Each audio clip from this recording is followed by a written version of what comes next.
Let's take a look now at a question from Sadler 1B.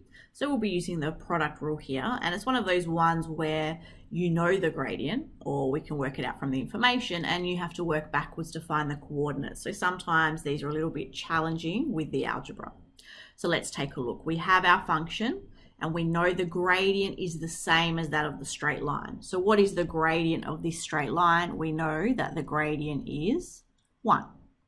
So once we've got the gradient function for our curve, we know we need to equate it equal to 1. So first of all, let's begin by finding our gradient function using the product rule with the first function, the x take 3 being u. Differentiating that, we get 1 times the v, which is the x squared take 8, plus differentiate the v, so we get 2x multiplied by the u, which is x take 3.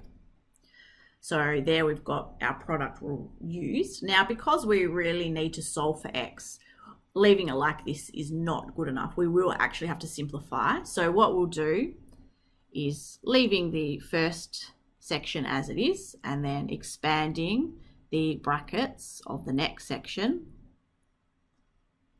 and simplifying a little bit more so that we end up with 3x squared, and we have negative 6x take 8, and we know that's equal to 1. And we can see that's a quadratic, so what we'll need to do is solve that but equal to 0. So what we'll do is bring the 1 to the other side so that we're left with 3x squared take 6x take 9. And now that's a quadratic that we can solve by first of all taking out a common factor of 3, and we're left with x squared take 2x take 3.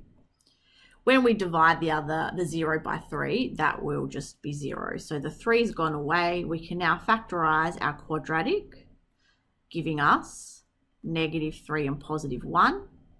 So the x values of the points where this curve has a gradient of 1 are x equals 3 and x equals negative 1. But we were asked to find the coordinates. So what we'll need to do is go back and for each value of x, find the value of y by substituting the 3 into the original. So here we'll have 3 take 3, which is 0, and then 3 squared take 8, which is 1, but we just get 0.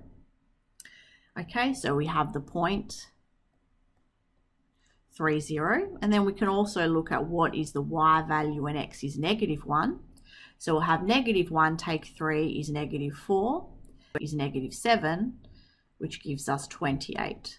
So therefore the other coordinate on the curve where we have a gradient of 1 is negative 1 and 28.